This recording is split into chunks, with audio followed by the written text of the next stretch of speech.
மனுஷர்கள் 1000 ஆலோசனையை உங்க குடும்பத்துல கொண்டு வருவாங்க. குடும்பத்துல ஒரு பிரச்சனைனா 2 பேரை கூட்டிட்டு வந்து அந்த குடும்பத்துல நம்ம பேசுறோம். தேவன்ட்ட ஒப்பு கொடுங்க. உங்க கணவர் தேவனுக்கு கீழ்ப்படியலையா?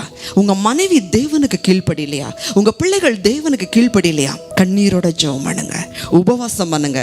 குடும்ப ஜெபத்தை உங்க குடும்பத்துல முக்கியமா பிரதானப்படுத்துங்க. வசனத்தை வாசிங்க.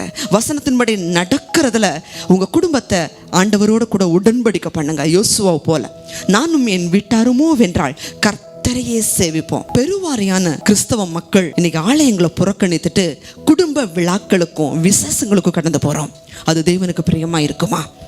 ஆலய ஆராதனைக்கு முக்கியத்துவம் கொடுங்க, திருவிருந்து ஆராதனைக்கு முக்கியத்துவம் கொடுங்க, குடும்ப ஜெபத்துக்கு முக்கியத்துவம் கொடுங்க, வசனங்களுக்கு முக்கியத்துவம் கொடுங்க. லண்டன் தேசத்துல எலிசபெத் மகாராணி தன்னோட பரிசுத்த வேதாகமத்தை உயர்த்தி பிடித்து அவங்க சொன்ன ஒரே காரியம், இன்னைக்கு எங்க தேசம் இவ்வளவு செழிப்பா இருக்கிறதுக்கு காரணம் இந்த வேதாகமம் தான். இந்த வேதாகமத்தின் படி நாங்க நடக்கிறோம். இன்னைக்கு ஏன் இதை நம்ம செய்யக்கூடாது?